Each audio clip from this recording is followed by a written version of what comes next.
Sometimes I come across the absolutely ridiculous. It seems to happen on the regular, especially if I go to something that's even tangentially related to mainstream media.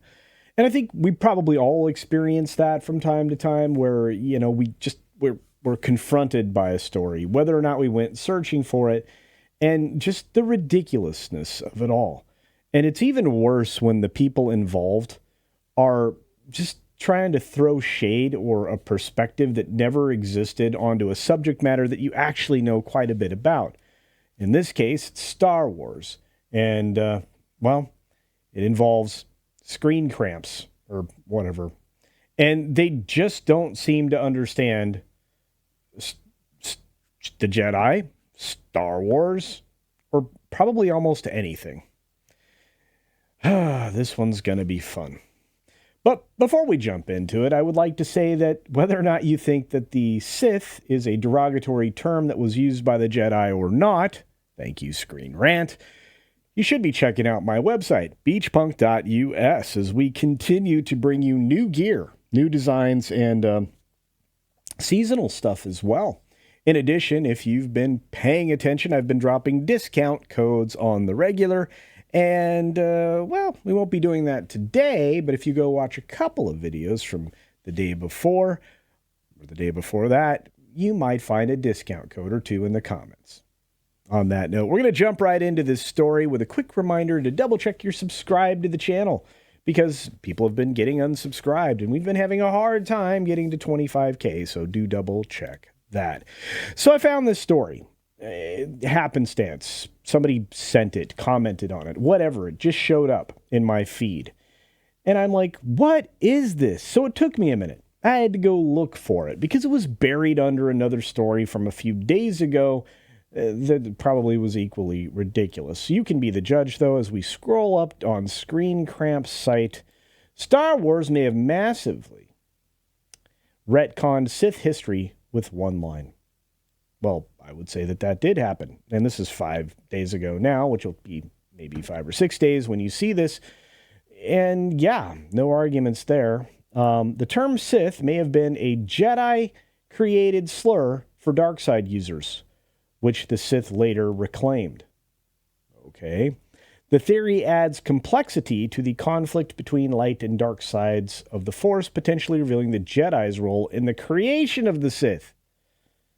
So, Kamir revealed that as a Sith Lord in the Acolyte raises questions about the origin of the term Sith and its relation to the Jedi. So, when we found this out, which wasn't a surprise to anybody that it was Kamir, or however you say that name, Queermere, whatever, his confirmation that he is a Sith, or they would refer to him as Sith, truly did change things. Now, of course, Sith were extinct and had never been heard of, and we're not going to jump all over that controversy again with Mr. Conehead, but I will say that it is rather strange.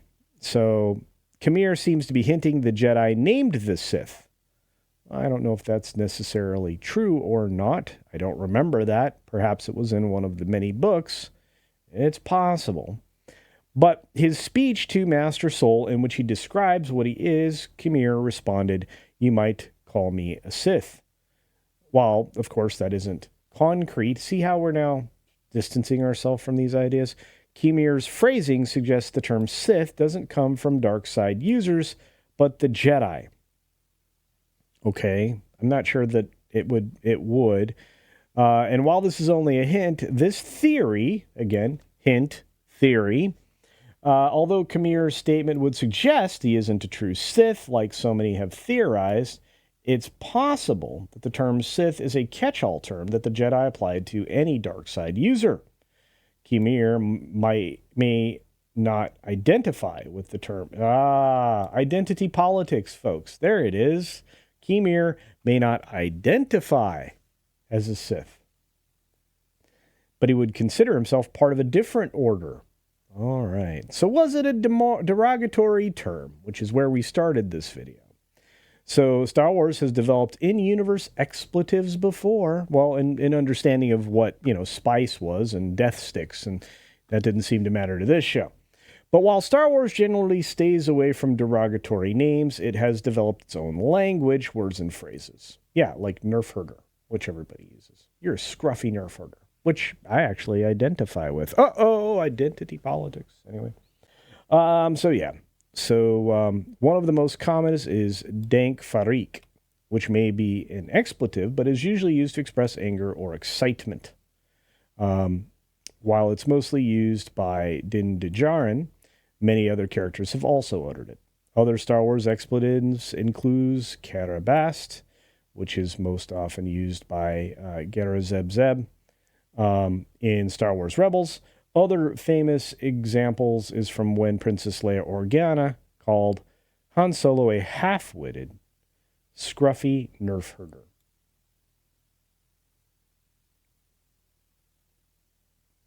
Yeah, scruffy-looking nerf herder. I've been called that before. Because Star Wars is still at its core for younger people, not the way you're doing it there, former assistant of Harvey Weinstein. Having outright curse words in its media hasn't really been a common occurrence. Although Andor changed that a bit. Yes! Yes! Yes! Anyway. The non-canon Legends continuity terms like Sith Pit and Bane's Blood were used as derogatory terms by the Jedi. The term Bane's Blood originates with Sith Lord Darth Bane, who in Legends created the Sith Rule of Two. The Rule of Two is also part of canon and explains why there are never more than 2 Sith at any time. With a history of Jedi creating derogatory terms for dark side users, it's not too much of a leap to consider that Sith was itself a derogatory term. Whatever. This is a long, long reach to go after something like that. So the Sith may have claimed a slur for their identity. More identitarian politics, folks. And this could have been a way to taunt the Jedi. If this theory about the origins of the Sith name is true, it could change so much of what audiences understand about the history of the Sith. You know, it seems that in the just massive amounts of material that have been available about Star Wars forever because of the EU, you think you would kind of understand all of this. And probably a reason why a lot of it wasn't developed into any other material before. I'm not certain that I would even jump to this conclusion that this was in some way a derogatory statement. But, you know, maybe. I doubt it. But what do you think? Do you think that things like Sith were actually created by the Jedi to describe their dark side opponents? Do you think that the time when the Rule of Two existed actually was closely controlled to 2? It doesn't seem so. And do you think that because of the way this show is put together in light of the last few episodes of this, that somehow we're going to conflate the thread with the Force? Good questions, all I think. Let me know your thoughts about this derogatory word down in the comments section below. And as always, be sure to take care of yourself, take care of others, and until next time, see ya, Sith.